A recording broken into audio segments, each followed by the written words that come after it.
So what is stroke? Yes, first of all, we have two types of stroke. First is ischemic, the second is hemorrhagic.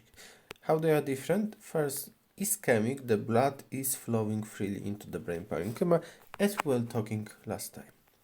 Ischemic means that the blood stops flowing to the brain. Yes. So it does not flow through the blood vessels where it should. This is usually very similar in mechanism to the heart attack. Yes, just different artery is blocked. So what happens when we have the stroke? When we have the stroke, part of the brain just dies. What would be the signs and symptoms of it? It depends on where the stroke is.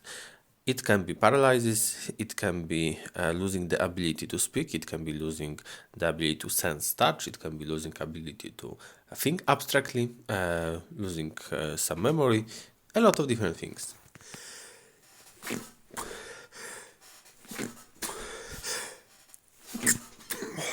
Sorry.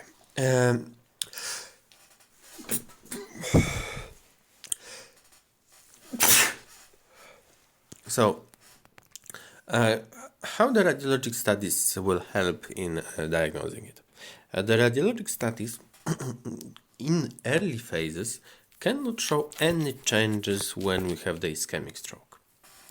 Yes, and the ischemic stroke is the most important, the most frequent one. So why do we do any radiologic examination? We do radiologic examination to rule out the hemorrhagic stroke.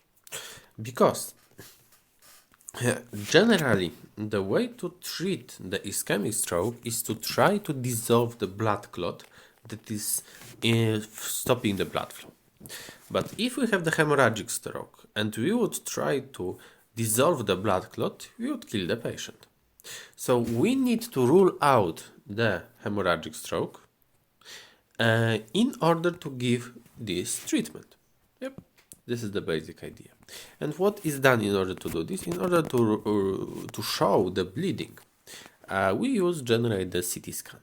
Because this is just a very fast way to look into the brain. It is, of course, not as good as MRI, but in this particular case, we are in a great hurry. Yes, we need to do it as fast as possible.